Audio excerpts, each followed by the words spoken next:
আমাদের চুরির টাকাগুলো যদি আমরা ফেরত পাই আর নতুন চোরদের হাত যদি আমরা অবশ করে দিতে পারি, বাংলাদেশের উন্নয়ন লাফে লাফে হবে। শহরের একটা কবিতা আছে, ইট পাথরের বাড়ি হেতা ইট পাথরের ঘর, কেহ নয় কারো হেতা সবাই সে থাকো। কৃষি বিশ্ববিদ্যালয় আমাদের রয়েছে, ঠিক আছে, একটার দিকে কারণ এটা কৃষির উর্বর ক্ষেত্র। সেরকম কোন বিশ্ববিদ্যালয় নাই। হাজী দানেশ বিজ্ঞান ও প্রযুক্তি বিশ্ববিদ্যালয় এটা কৃষি বিশ্ববিদ্যালয় না।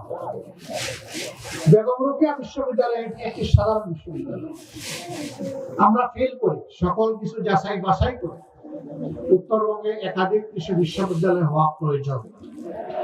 এই ক্ষেত্রে আমাদের বিবেচনায় আশা করি গাইবান্ধা অগ্রাধিকার পাবে।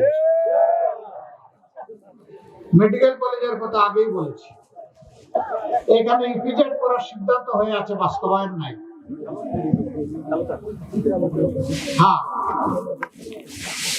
ইপিজেড এখানে হওয়া উচিত কর্মসংস্থানের জন্য এবং আমাদের উৎপাদিত যে সমস্ত পণ্য আছে সেইগুলাকে প্রসেসিং করা, বাজারজাত করা, বিশ্ব বাজার ধরার জন্য, বাংলার বাজার ধরার জন্য প্রয়োজন আছে। আমরা অবশ্যই এটার দিকে মনোযোগ দিব ইনশাআল্লাহ, আপনারা দোয়া করবেন।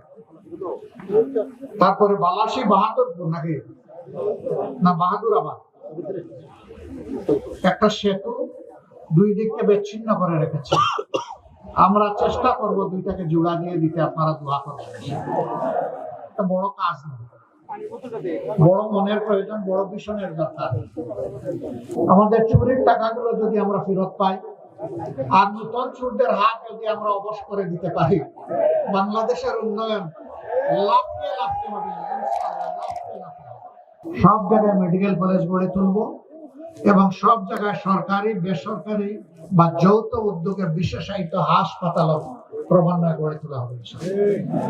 এই সুবিধা যদি আপনি গাইবান্ধায় বসে পান, আপনি ঢাকায় যাবেন কেন? আপনার সময় এবং অর্থের অপচয় করবেন কেন? সেখানে গিয়ে অসহায়ের মতো আপনাকে ঘুরতে হবে কেন? এখানে তো বাড়িতে বসেই আপনি সেই সেবাটা দিতে পারবেন। শিক্ষার ক্ষেত্রে এখন বলবেন ডাক্তাররা এসে এখানে থাকবে কিনা? থাকবে।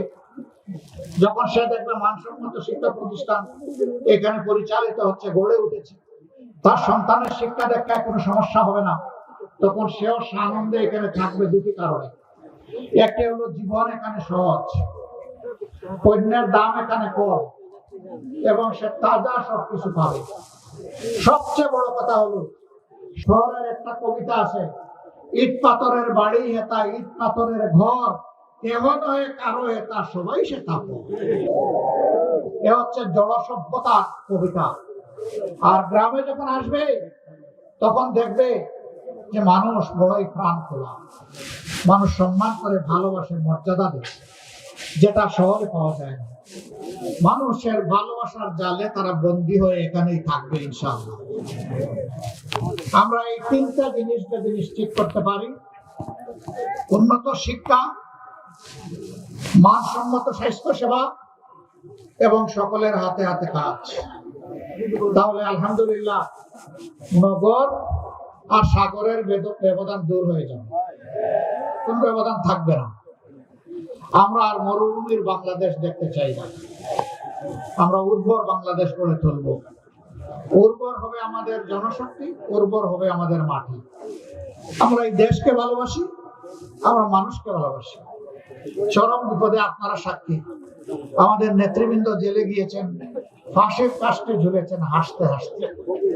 দফায় দফায় আমরা আপনারা জেলে গিয়েছি। প্রিয় বাংলাদেশ ছেড়ে আমরা যাই।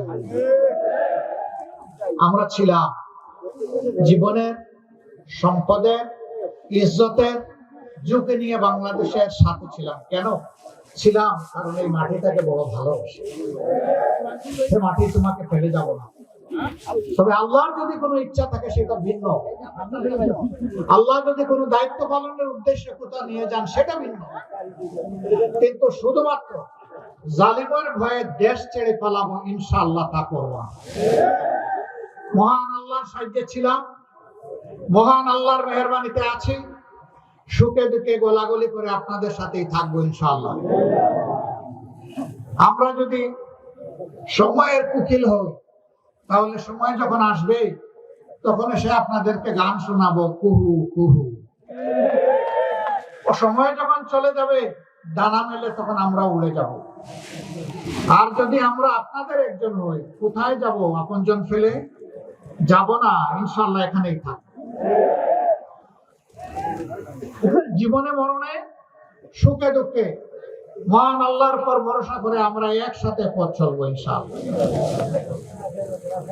আমরা শিশুদের জন্য তাদের মেধা বিকাশের একটি বাংলাদেশ গড়তে চাই। তরুণ তরুণী যুবক যুবতীদের জন্য আগামীর স্বপ্ন বাস্তবায়নের হাত হিসাবে তাদেরকে গড়ে তুলতে চাই। আমাদের মায়েদের জন্য ঘরে চলাচলে এবং কর্মস্থলে শতভাগ সম্মান এবং নিরাপত্তা নিশ্চিত করতে চাই। আমাদের জীবনের চাইতে আমাদের মায়ের সম্মান আমাদের কাছে অনেক দাম। ইনশাআল্লাহ আমাদের সকল মেধা যোগ্যতা দিয়ে মায়েদের সম্মানকে আমরা নিশ্চিত করবো ইনশাআল্লাহ। তারা দেশ গড়ার কাজে সমানতালে যোগ্যতা এবং প্রয়োজন মোতাবেক তারা আমাদের সাথে অবদান রাখবে। তারা আমাদের কৃষি ক্ষেত্রে কাজ করেন না, তারা বাড়ির আশেপাশে বাগান লাগান না, তারা স্কুলের শিক্ষকতা করেন না, তারা সেনাবাহিনীতে চাকরি করছেন না। রাসূল করিম সাল্লাল্লাহু আলাইহি সাল্লাম তার জমানায় আমাদের মাদেরকে নিয়ে যেতেন যুদ্ধের ময়দানে যোদ্ধা হিসাবে। যুদ্ধের চাইতে কঠিন কোন কাজ আছে? যদি যুদ্ধে মাদেরকে আল্লাহ রাসূল শামিল করে থাকেন তাহলে রাষ্ট্রের সকল কাজে তারা শরীক থাকবেন ইনশাআল্লাহ।